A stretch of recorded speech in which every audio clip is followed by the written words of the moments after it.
You know what betrayal really looks like? It's not some dramatic movie scene. It's standing in your kitchen with blood on your hands, watching the light fade from your dog's eyes while your wife, the person who promised to love you, stands there holding the gun she just used to murder him. I'm Jake. I'm 33, work construction, and I thought I understood what it meant to be hurt. Then Emily pulled that trigger, and everything changed. People ask me all the time if 7 years in prison was too harsh, if I overreacted, if I should have forgiven her and moved on. Here's what I tell them. When someone deliberately kills something innocent just to hurt you, forgiveness isn't compassion. It's stupidity. Emily didn't deserve my mercy. She deserved consequences. So I gave her exactly that. I cooperated with prosecutors, refused every plea deal, and watched the justice system dismantle her life piece by piece. If you've ever been betrayed by someone you trusted, if you've watched someone cruel hurt the innocent, then you'll understand why I did what I did, and why I do it again without hesitation. Before I go any further, let me know in the comments where in the world you are watching from, and make sure to subscribe because tomorrow I will share a story you don't want to miss. I walked through the front door at 7:30 p.m. on a Tuesday, every muscle in my body screaming from 10 hours of hauling lumber and drywall. The construction site had been brutal. We were behind schedule, and the foreman had been riding everyone hard. All I wanted was a beer, maybe some leftover pizza, and to collapse on the couch with Max. Instead, I got Emily. She was standing in the kitchen, arms crossed, that look on her face. The one that said I'd screwed up somehow and she'd been mentally rehearsing her speech all day. "You missed it," she said before I even got my boots off. "Missed what?" "My sister's birthday dinner. Maria's birthday dinner. The one I told you about 3 times this week." I closed my eyes. Shit. I had forgotten. Between the project deadline and picking up extra shifts, it had completely slipped my mind. "Emily, I'm sorry. Work has been work. It's always work." Her voice had that sharp edge that could cut glass. "You're never there when it matters, Jake. My entire family thinks you're a joke." Something hot flared in my chest. I just worked a 10-hour shift so she could have her yoga classes and weekly spa trips, and this was the thanks I got? "I was working," I said, keeping my voice level. "You know, that thing I do so you can have your lifestyle.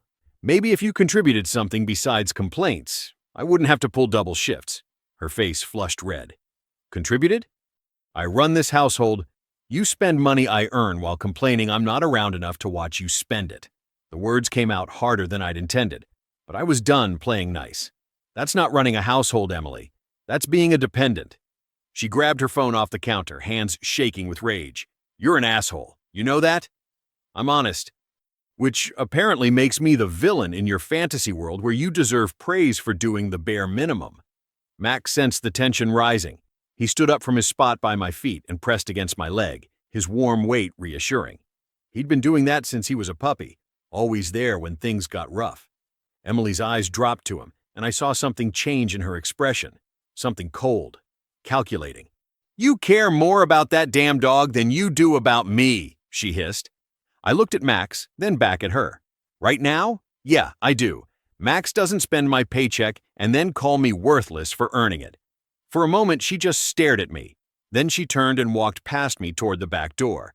I thought she was leaving, going to cool off, maybe call her mother and complain about what a terrible husband I was. That's what she usually did. But she didn't go outside. She went to the garage. I heard the door open, heard her footsteps. 30 seconds later, she came back. She was holding my Glock 19. Everything slowed down. My heart stopped, then kicked into overdrive. "Emily, what the hell?" She didn't point it at me. She pointed it at Max. "Maybe you'll care about me when he's gone." "Don't you fucking dare."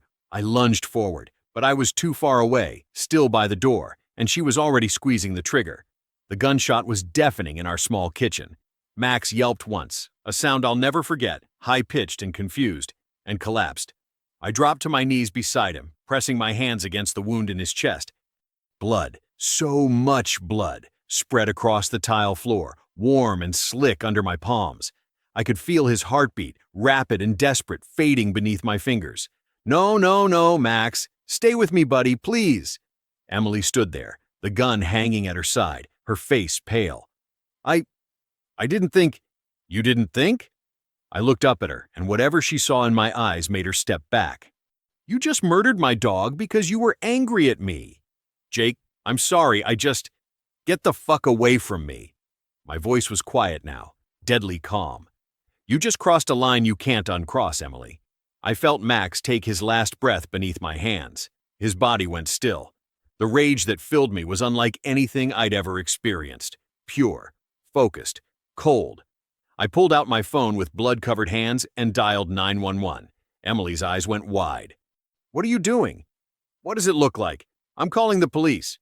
Jake, please, we can figure this out. Figure this out? I stood up slowly and she backed toward the door.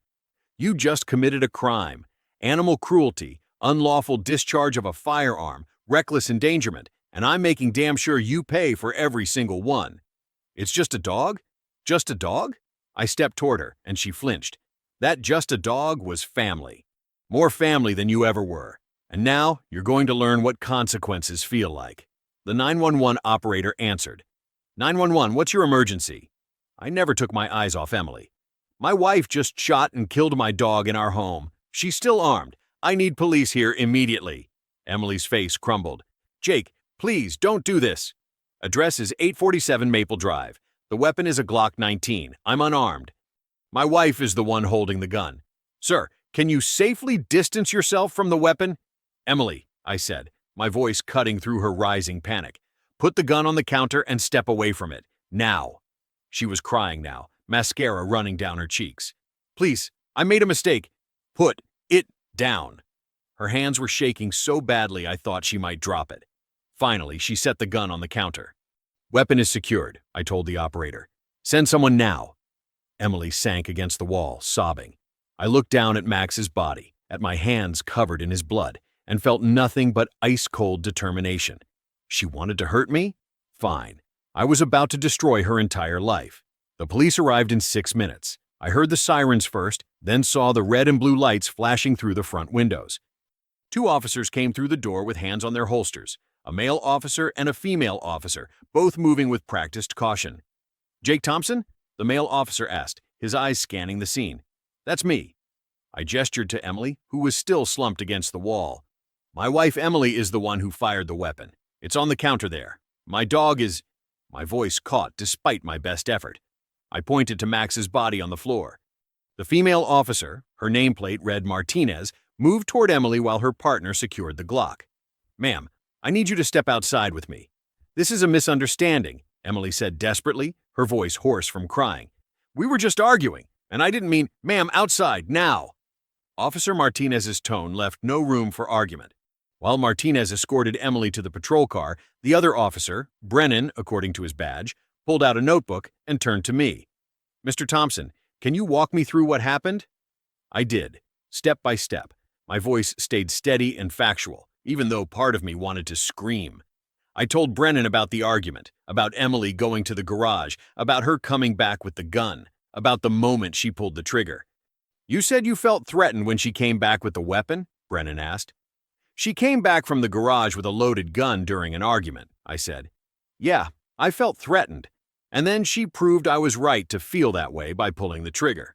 Brennan looked at Max's body, then at the blood covering my hands and clothes. His expression softened slightly.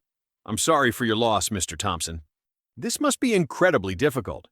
What's difficult is understanding how someone I shared a life with could do something so evil. He nodded slowly, writing something in his notebook. We're going to take her in. Animal cruelty is a serious offense in this state, especially when combined with unlawful discharge of a firearm in a residential area. You'll need to come down to the station tomorrow to give a formal statement. I'll be there first thing, I said. Through the kitchen window, I could see Emily in the back of the patrol car, her face buried in her hands. I felt nothing but cold satisfaction. Officer Martinez came back inside. We're arresting her on suspicion of animal cruelty and weapons charges. Is there anyone you want us to call for you? My brother, Mike Thompson. I'll call him myself. After they loaded Emily into the patrol car and drove away, I stood alone in my kitchen with Max's body and pulled out my phone. My hands were still covered in dried blood as I scrolled to Mike's number. He answered on the second ring. Jake, it's almost 11. What's... Emily shot Max, I said flatly. Police just arrested her. I need help. There was a long silence on the other end. Then, Jesus Christ. I'm on my way. Don't touch anything else. I'm calling my lawyer friend Dustin too. Mike arrived 20 minutes later with Dustin Fields, a criminal defense attorney Mike had known since college. Dustin made it immediately clear he was there for guidance, not representation. Jesus Christ, Mike breathed when he saw the kitchen. The blood. Max's body still on the floor. Dustin was more clinical, already pulling out his phone. Tell me exactly what happened, from the beginning. Every detail. I walked them through it again. Dustin listened intently, occasionally typing notes on his phone, his expression growing more serious with each detail. This is open and shut, Dustin said when I finished. She committed multiple crimes in front of a witness, you. The physical evidence is overwhelming. She's going to be charged, and unless she takes a plea deal, this will go to trial. Good, I said. I want her to face every consequence the law allows. Mike put a hand on my shoulder. Jake, are you sure? I mean, she's still your wife. Was my wife, I corrected him sharply. The moment she pulled that trigger, she stopped being anything to me except someone who deserves punishment. Dustin nodded approvingly. That's the right mindset. Any good attorney will tell you, cooperation with prosecution in cases like this often leads to harsher sentencing for the defendant. Then I'll cooperate completely, I said. Whatever it takes. Have you thought about what you're going to do with, Mike gestured toward Max. I'm burying him in the backyard, under the oak tree where he used to sleep. Mike squeezed my shoulder. I'll help you. We wrapped Max in his favorite blanket, the one he'd slept with since he was a puppy, and carried him outside. Mike found a shovel in the garage, and we took turns digging in the soft earth under the oak tree. Neither of us spoke much. What was there to say? When the grave was deep enough, I knelt down and laid Max inside as gently as I could. Mike stood back, giving me space. I didn't cry. I didn't pray. I just made a promise. I'm going to make her pay for this, buddy, I whispered. She's going to regret what she did for the rest of her life. I swear it. We filled in the grave and stood there for a moment in the darkness, looking at the fresh earth. You really think she'll do time? Mike asked quietly. She better, I said. Because if the system fails me, I don't know what I'll do. Mike looked at me, concerned, but I walked back inside before he could say anything. The kitchen was still a crime scene, blood on the floor, the smell of gunpowder still hanging in the air. Tomorrow, I'd go to the police station. I'd give my statement. I'd start the process of making Emily pay. Tonight, I'd clean up the blood and try to figure out how to sleep in a house that felt haunted by what had just happened. Emily had wanted to hurt me. She'd succeeded. Now it was my turn. I arrived at the police station at 8 a.m. sharp, exactly when they opened. I'd barely slept. Every time I closed my eyes, I saw Max collapsing, heard that yelp.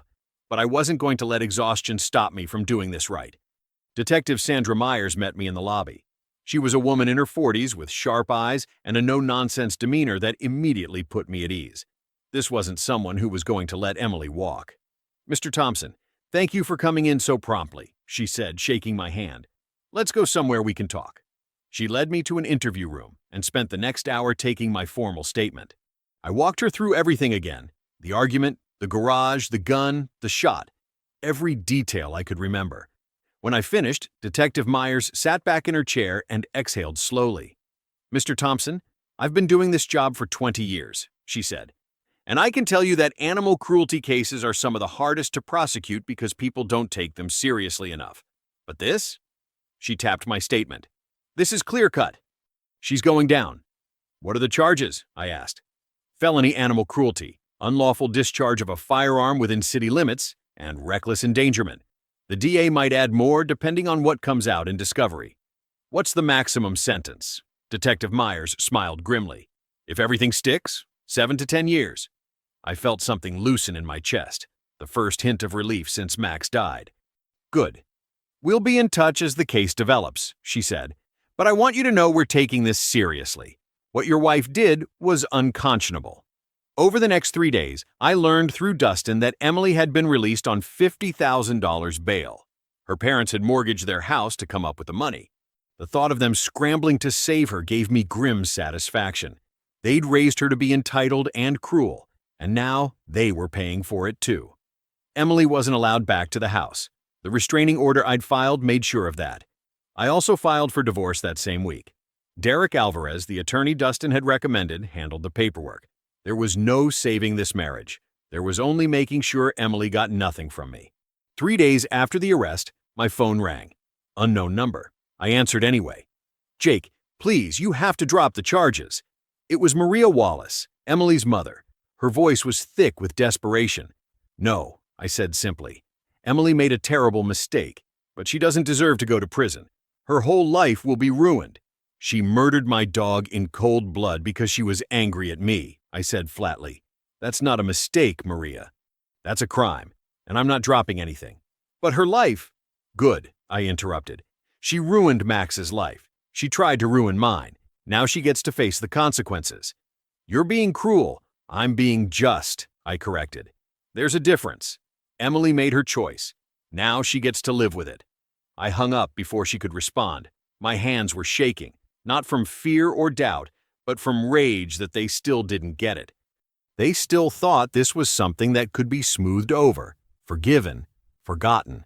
That afternoon, Dustin called. "The DA's office wants to meet with you. They're very interested in this case." 2 days later, I sat across from DA Leslie Park in her office downtown. She was a woman in her mid-50s with sharp professional edges and eyes that missed nothing. "Mr. Thompson," she said, shaking my hand firmly, "I've reviewed your case, and I want you to know we're pursuing this aggressively. Emily Wallace's actions were reprehensible." "What are her chances of getting off easy?" I asked. "Slim to none. The evidence is overwhelming, and frankly, her actions show a level of cruelty that concerns me deeply. People who can hurt animals without remorse often escalate to hurting people." "She pointed that gun at Max, not me," I said. "But she wanted to hurt me through him. That's calculated." "Exactly," Leslie said, leaning forward. "Which is why I'm not offering any plea deals that don't involve significant prison time. If she wants to take this to trial, we'll bury her." "I want to testify," I said. "I want that jury to hear exactly what she did." Leslie Park smiled, and it was the smile of a predator who'd just spotted prey. "I was hoping you'd say that." While the criminal case built momentum, I wasn't sitting idle. Derek Alvarez and I met at his office downtown to discuss the divorce strategy. Derek was exactly what Dustin had promised, a bulldog attorney who specialized in high-conflict divorces. He'd seen everything, and nothing fazed him. "She's going to ask for spousal support," Derek warned me during our first meeting. "And she'll probably try to claim half of everything." "She's going to prison," I pointed out. "How does that work?" "Doesn't matter. California is a community property state. Unless we can prove she's at fault in a way that affects the division of assets—" "She murdered my dog during an argument about money," I said. "That's pretty clear fault." Derek grinned. "Now we're talking. Let's bury her on both fronts, criminal and civil." Emily's divorce attorney was a slick guy named Carlo Mendoza. I recognized the name from the criminal case. He was representing her there too, apparently. The man clearly liked lost causes. Carlo's strategy became obvious quickly: paint Emily as a victim of an abusive relationship. According to the motions he filed, I'd been controlling and emotionally distant, and Emily had snapped under the pressure of my psychological abuse. It was bullshit, and we both knew it. The deposition took place 4 weeks after the arrest. It was the first time I'd seen Emily since that night. She looked terrible, hollow-eyed and thin like she hadn't been eating. The confidence that had always radiated from her, even when she was being cruel, was completely gone. She looked small, broken, good. Carlo started his questioning with the usual softball approach, trying to establish his narrative. Then he turned his attention to me. "Mr. Thompson, isn't it true that you often worked late to avoid spending time with your wife?" "I worked late to pay for the lifestyle she demanded," I replied calmly. "Yoga classes, spa days, designer clothes, none of that's free." "You resented her for having interests outside the home?" "I resented her for treating me like an ATM while contributing nothing herself." Emily flinched. I didn't look at her. "Mr.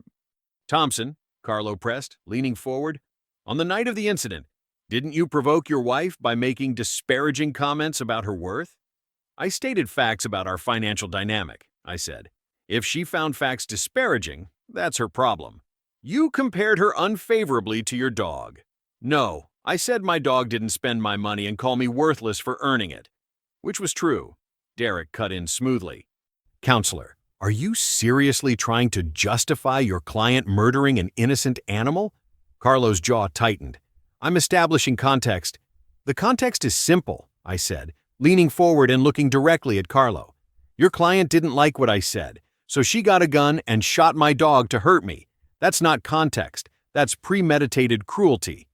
Emily started crying, quiet, shaking sobs. I felt nothing. Carlo tried a few more angles, but nothing stuck. How could it? The truth was on my side. Emily had committed an act of violence, and no amount of spin could change that.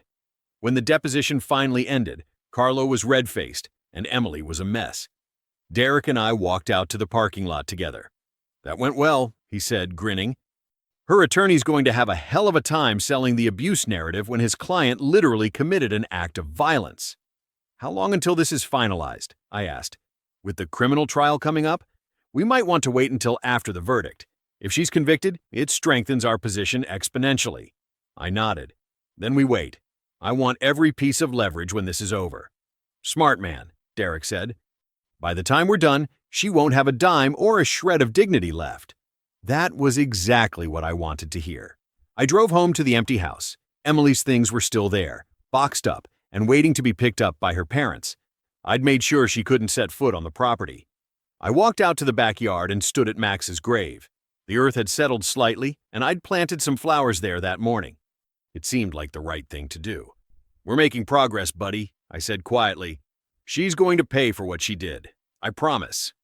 The evening breeze rustled the oak tree's leaves. For just a moment, it almost felt like Max was still there with me.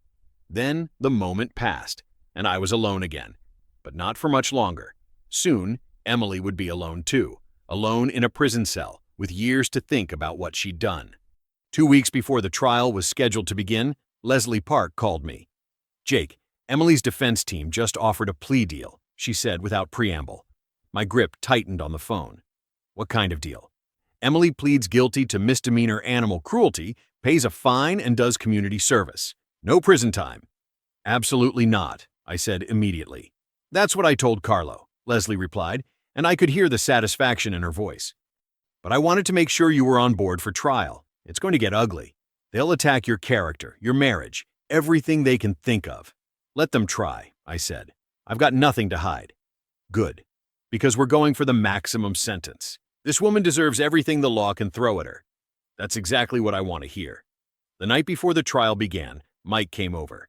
We sat on the back porch with beers in hand, looking out at Max's grave under the oak tree. The flowers I'd planted were starting to bloom. You doing okay? Mike asked after a long silence. I will be when she's in prison, I said. Mike took a long pull from his beer. Mom called me yesterday. She's worried about you. I'm fine. She says you've gotten hard. I turned to look at my brother. Emily murdered my dog, Mike. Yeah, I've gotten hard. That's what happens when someone you trust betrays you in the worst possible way. I know, brother. I want to make sure you're not losing yourself in all this anger. I'm not angry anymore, I said, and I meant it. The white-hot rage from that night had cooled into something else, something more focused. I'm determined. There's a difference. Mike studied my face for a moment, then nodded slowly. Okay. Then let's make sure justice gets served. We clinked bottles and drank. The trial began on a cold Monday morning in November. I arrived at the courthouse early, dressed in the one good suit I owned. The courtroom was already filling up. Apparently the case had drawn local media attention. Animal cruelty stories always did. Judge William Brennan presided, a stern man in his 60s who, according to Dustin's research, had a reputation for harsh sentencing in animal cruelty cases. That was good news for me. Emily sat at the defense table with Carlo Mendoza. She looked even worse than she had at the deposition. Prison orange didn't suit her. She glanced at me once, then quickly looked away when our eyes met. Leslie Park's opening statement was powerful. She walked the jury through Emily's actions step by step, her voice clear and commanding. Emily Wallace didn't accidentally shoot Jake Thompson's dog, Leslie said, making eye contact with each juror. She got angry during an argument, went to the garage, retrieved a loaded weapon, came back, and deliberately shot an innocent animal to hurt her husband. That's not a mistake. That's not a snap decision. That's cold-blooded cruelty. Several jurors were already looking at Emily with disgust. Carlo's opening statement was weaker. He tried to paint Emily as a woman driven to desperation by an unhappy marriage, a lonely wife who'd reached her breaking point. But when he suggested that Max was just an animal, I saw 3 jurors visibly recoil. He'd already lost them. After opening statements, Leslie called me as the prosecution's first witness. I took the stand, placed my hand on the Bible, and swore to tell the truth. And I did. Every word of it. Under Leslie's careful questioning, I walked the jury through that night. I described Max, his loyalty, his gentle nature, how he'd been part of my life for 6 years, how he used to greet me at the door every single day, tail wagging, happy just to see me. I described the argument with Emily, her decision to go to the garage, the 30 seconds she had to reconsider, the moment she came back with the gun. And when she pointed the weapon, where did she aim it? Leslie asked. At Max, I said. Not at me, at my dog. What happened next? I tried to stop her. I lunged forward, but I was too far away. My voice caught slightly. She pulled the trigger. How did you feel when she shot Max? I looked directly at the jury, like someone had ripped out part of my soul. Max wasn't just a pet, he was family, and she killed him to hurt me. 2 of the jurors were wiping their eyes. Leslie let that moment hang in the air before saying, "No further questions, Your Honor." Carlo stood up for cross-examination, and I could see the desperation in his eyes. This was going to be ugly. Carlo Mendoza approached the witness stand with the kind of aggressive confidence that defense attorneys use when they're drowning and trying not to show it. "Mr. Thompson," he began, "isn't it true that you told your wife you cared more about your dog than about her?" In that moment, yes, I said calmly. Because my dog had never treated me with the contempt she did. So you admit you prioritized an animal over your spouse? I prioritized a loyal living being over a person who was verbally abusing me, I corrected. If you think that's wrong, counselor, you've never had a real relationship. A few people in the gallery murmured. Judge Brennan's gavel came down once. Order. Carlo's jaw tightened. You were cruel to her. I was honest with her, I said, meeting his eyes. She couldn't handle it, so she murdered my dog. Who's really cruel here, counselor? Carlo tried several more angles, suggesting I'd been emotionally distant, financially controlling, deliberately antagonizing. But I didn't budge. I'd been living with the grief and anger for months. I wasn't about to let him minimize what Emily had done. When he finally dismissed me, I could see the frustration on his face. He hadn't landed a single blow. Over the next 3 days, the prosecution built an overwhelming case. Officer Martinez testified about arriving at the scene, describing Emily's demeanor during the arrest. She seemed shocked by what she'd done, but she never denied doing it. She kept saying, I didn't mean to, but she'd already pulled the trigger. Officer Lively walked the jury through securing the weapon and taking my statement. Mr. Thompson was covered in his dog's blood. He was devastated but remarkably composed. He wanted to make sure we understood exactly what had happened. Detective Sandra Myers was clinical and thorough. She presented the ballistics report confirming the bullet came from my Glock 19. She showed the jury photographs of gunshot residue on Emily's hands. She explained the blood spatter analysis that proved Max had been shot from close range while stationary, not lunging, not attacking, just standing there. There's no question about what happened here, Detective Myers testified. Emily Wallace deliberately shot and killed this animal. Then came Dr. Faith Murphy, the veterinary pathologist who'd performed Max's necropsy. Her testimony destroyed me all over again. Doctor, Murphy displayed diagrams showing exactly where the bullet had entered Max's body. The bullet entered the chest cavity here, she pointed, and struck the heart. Death would have occurred within 30 to 60 seconds. Would the animal have suffered? Leslie asked. Yes, significantly. Dr. Murphy's voice was matter of fact, but I could see the emotion behind her professional mask. The angle of entry suggests the shooter was standing over the animal, firing downward. This was not a quick, painless death. I heard someone in the gallery sob quietly. 2 jurors were wiping their eyes. Emily sat at the defense table, staring at her hands. After 3 days of devastating prosecution testimony, Carlo called Emily to the stand. It was a desperate move, and everyone in the courtroom knew it.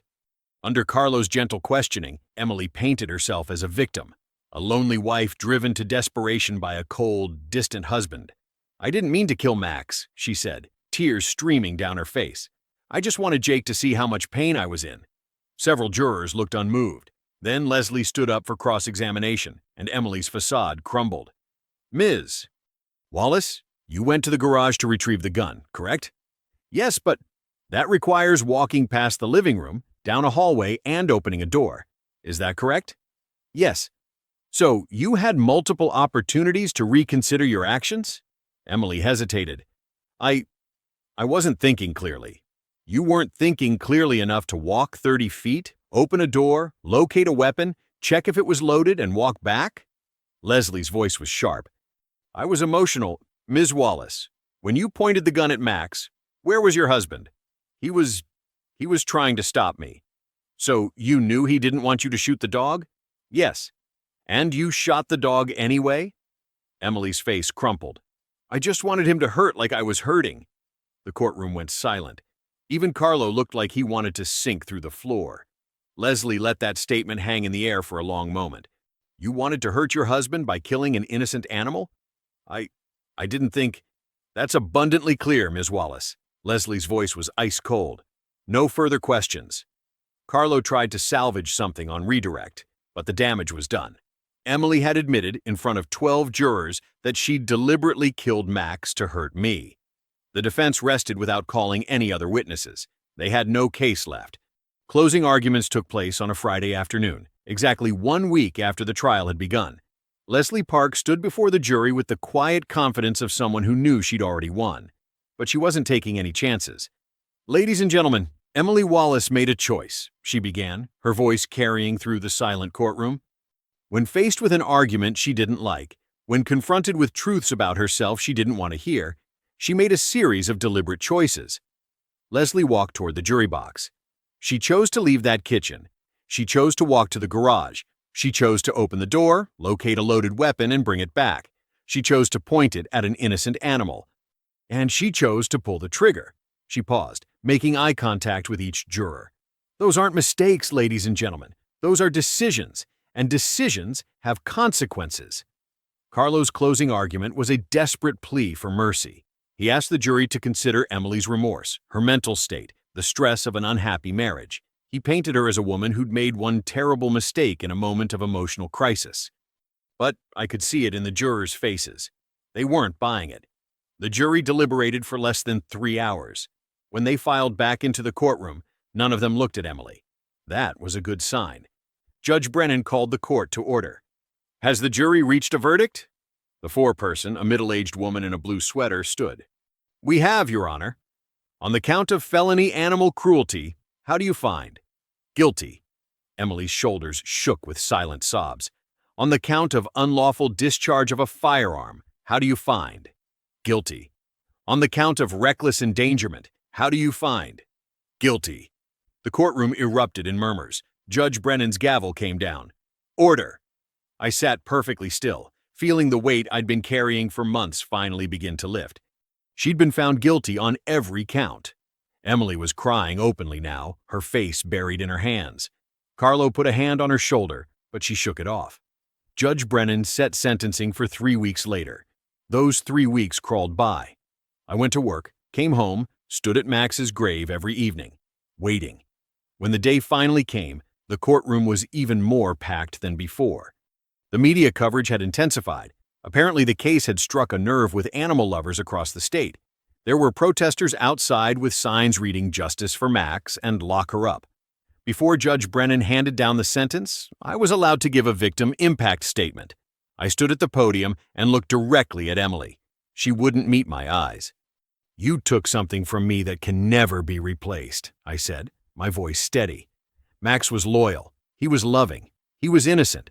And you murdered him because you were angry at me, not because he threatened you, not because you feared for your safety, but because you wanted to hurt me. I turned to Judge Brennan. Your Honor, I'm not here asking for leniency. I'm not here to tell you Emily deserves a second chance. I'm here asking for justice. Emily Wallace showed no mercy to Max. She deserves none in return. I sat down. Emily was shaking. Carlo stood and tried to argue for minimum sentencing, but Judge Brennan cut him off with a raised hand. Ms. Wallace, the judge said, his voice hard as iron, your actions were cruel, deliberate, and utterly without justification. You took an innocent life simply to inflict pain on another person. That demonstrates a level of malice that concerns this court deeply. Emily was crying silently, her whole body trembling. On the charge of felony animal cruelty, I sentence you to 5 years in state prison. On the charge of unlawful discharge of a firearm, I sentence you to 2 years to run consecutively. On the charge of reckless endangerment, I sentence you to 1 year, also consecutive." Judge Brennan looked directly at Emily. "Total sentence, 8 years in state prison, with eligibility for parole after serving 7 years." Emily collapsed in her chair, wailing. Her parents were sobbing in the gallery. Maria was holding her husband as they both broke down. I felt nothing but grim satisfaction. As the bailiffs moved to take Emily into custody, she looked back at me one last time. Her eyes were red, mascara streaking down her face, her expression pleading. I didn't look away. I wanted her to see exactly what she'd lost. Wanted her to understand that I felt no pity, no remorse. She'd killed Max to hurt me. Now she'd spend the next 7 years, at minimum, paying for it. The bailiffs led her away in handcuffs, and I walked out of that courtroom a free man. Justice had been served. 2 weeks after Emily's sentencing, I was finally starting to breathe again. The divorce was nearly finalized. I'd cleaned out the last of Emily's belongings from the house, and I was beginning to think about what came next. Then Derek Alvarez called. "Jake, you're not going to believe this," he said. "Emily's trying to appeal." I felt my jaw clench. "On what grounds?" "She's claiming ineffective counsel and arguing that the sentence was disproportionate to the crime." I laughed, a bitter, humorless sound. "So she's still trying to avoid consequences." "It won't work," Derek assured me quickly. "The verdict was solid, and frankly, 8 years is lenient for what she did. But it'll tie up the divorce for a few more months while it works its way through the system." "I can wait," I said. I'd already waited this long. What were a few more months? But 3 months into Emily's sentence, Detective Myers called with news that made my blood run cold. "Mr. Thompson, we've had a development. Emily's made a complaint from prison claiming you pressured her into marriage, controlled her finances, and that she was acting in self-defense when she shot Max." "That's insane," I said. "There's no evidence of any of that." "I know," Detective Myers interrupted, "and we've investigated. We interviewed your friends, your family, even looked at your financial records. Her claims are completely baseless." "She's lying." "Then why are you telling me?" "Because she's filed a formal complaint, and her new attorney is trying to use it to support her appeal. It won't succeed. The evidence from the trial is ironclad, but it could drag things out another 6 months. I slammed my fist on the kitchen counter. "Are you kidding me? Even from prison she's trying to hurt me?" "Mr. Thompson, I need you to stay calm. The truth is on your side. Just be patient." But patience was hard when Emily's lies started spreading. Over the next few months, some local news outlets picked up her claims without proper verification. Headlines appeared. "Convicted woman claims abuse," "Animal cruelty case." Was there more to the story? My reputation took hits. Friends asked uncomfortable questions. A few coworkers started avoiding me at lunch. Mike stood by me without hesitation. "Anyone who knows you knows she's lying, Jake. This is just her last, desperate attempt to avoid responsibility." But it wasn't enough. I couldn't shake the feeling that Emily was somehow winning, even from behind bars. Then, 6 months after the appeal was filed, Derek called with the news I'd been waiting for. "It's over," he said, and I could hear the grin in his voice. The appeal was denied. Unanimously. What? The appeals court said Emily's claims were unsupported by evidence and contradicted by the trial record. They went further. They sanctioned her attorney for filing a frivolous appeal. I sat down, feeling relief wash over me like a wave. "What does that mean for the divorce?" "It means we're done. The judge granted your petition this morning. You're officially divorced. And because of her felony conviction and her attempts to defame you during the appeal, you're getting everything: the house, the savings, full custody of any future assets. She gets nothing." I leaned back in my chair and exhaled slowly. "It's done." "It's done," Derek confirmed. "She's in prison, you're free, and she has no legal recourse left. You won, Jake, completely." After I hung up, I sat in the quiet kitchen for a long time. The same kitchen where Max had died, where everything had changed, but it didn't feel haunted anymore. It felt like mine again. I walked out to the backyard and stood at Max's grave. The flowers were blooming beautifully now. "It's over, buddy," I said quietly. "She tried everything: the trial, the appeal, the lies, and she lost every single time. She's going to be in there for years, and I'm free." The evening breeze rustled through the oak tree's leaves. "I kept my promise," I said. She paid for what she did. I stood there for a few more minutes, then went back inside. Tomorrow, I'd start thinking about the future, about what came next. Tonight, I'd just enjoy the peace of knowing Emily Wallace had finally run out of ways to hurt me. She was in prison. I was free. And that was exactly how it should be. 6 months after the appeal was denied, I'd completely rebuilt my life. I sold the house, too many bad memories embedded in those walls, and bought a smaller place across town with a big backyard. The first thing I did was adopt a rescue dog, a 3-year-old golden retriever mix named Sandy. She slept by my bed every night, and while she could never replace Max, she helped fill the emptiness he'd left behind. I'd also started dating again. Nothing serious at first, just coffee here and there, getting back out into the world. Then Mike's wife introduced me to Janine John, a 3rd-grade teacher with kind eyes and an easy laugh. Janine was patient. She understood what I'd been through. I'd told her everything on our 3rd date, half expecting her to run. Instead, she'd reached across the table and squeezed my hand. "You did the right thing," she'd said simply. "Don't let anyone tell you otherwise." That's when I knew she was different. One evening, about 8 months after we'd started dating, Janine and I were walking Sandy through the park near my new house. The sun was setting, painting everything gold. "You don't talk about her much," Janine said. "Emily?" "Yeah." I thought about it for a moment. "There's nothing to say. She made her choices. She's paying for them. I've moved on." "Have you really?" Janine asked, not accusingly, just curious. I stopped walking and looked at her. "Yeah, I have. What Emily did hurt me badly, but it didn't break me. And now she's in prison while I'm here, living my life. With you, with Sandy, with a future." I smiled. I'd say I came out ahead. Janine smiled back and kissed my cheek. "Good answer. But I'd be lying if I said I never thought about Emily. I did, specifically about how thoroughly her life had fallen apart. Through Mike's grapevine, he had a friend whose wife worked at the prison. I'd heard things.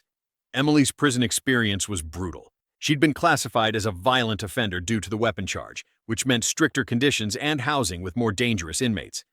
She'd been jumped twice by other inmates. Apparently, animal abusers weren't popular in prison. She'd lost significant weight, her looks were gone, and everything that had made her feel superior had been stripped away. Her parents had stopped visiting after the failed appeal. They couldn't afford to maintain the mortgage they'd taken out for her bail, and they blamed her for their financial ruin. The relationship was destroyed. Emily had no friends, no support system, nothing. And she still had at least 5 more years before parole eligibility, possibly more if she didn't behave. Meanwhile, I was thriving. I'd gotten a promotion at work, crew supervisor, with a significant raise. I'd reconnected with old friends I'd neglected during my marriage. I'd started a small side business doing custom woodworking, something I'd always wanted to try, but Emily had called a waste of time. Life was genuinely good. A year after her sentencing, a letter arrived from Emily. My first instinct was to throw it away, but curiosity won. The letter was an apology. Emily claimed to understand what she'd done, acknowledged she was selfish and cruel, said she didn't deserve forgiveness. She'd heard I was doing well and was glad I deserved happiness. She hoped I'd moved on and never thought about her again. I read it twice, then tore it into pieces and threw it in the trash. She didn't get to apologize her way into my good graces. She didn't get to ease her conscience by asking for forgiveness. She'd made her bed. Now she could lie in it for the next several years. I never wrote back. 2 years after Emily's sentencing, Janine and I were serious. We'd moved in together, combining our lives in ways that felt natural and right. We were talking about marriage, about the future, about getting a second dog to keep Sandy company. One Saturday morning, I was making coffee while Sandy sprawled across the kitchen floor. Janine came up behind me and wrapped her arms around my waist. "Happy?" she asked. I looked around, at our home, at Sandy, at this woman who'd shown me what a real partnership looked like, and nodded. "Yeah, I am." "Good, because I've been thinking we should get that second rescue dog, give another dog a good home, keep Sandy company." I turned to face her and kissed her forehead. "I love you. I love you too." Through the grapevine, I'd heard Emily had been denied parole at her first hearing. The parole board cited lack of genuine remorse and ongoing denial of responsibility. She'd have to serve at least another 2 years before she could apply again. Her parents had cut off all contact. Her sister had publicly disowned her. She'd lost everything, her freedom, her family, her future, all because she couldn't control her anger for 30 seconds. Meanwhile, I was building a life filled with love, purpose, and peace. That wasn't just revenge, that was justice. And it felt damn good. I believe stories such as this find us for a reason. If this one touches you, please subscribe. I share a new one every day. In the meantime, there are 2 stories on the screen that are even better.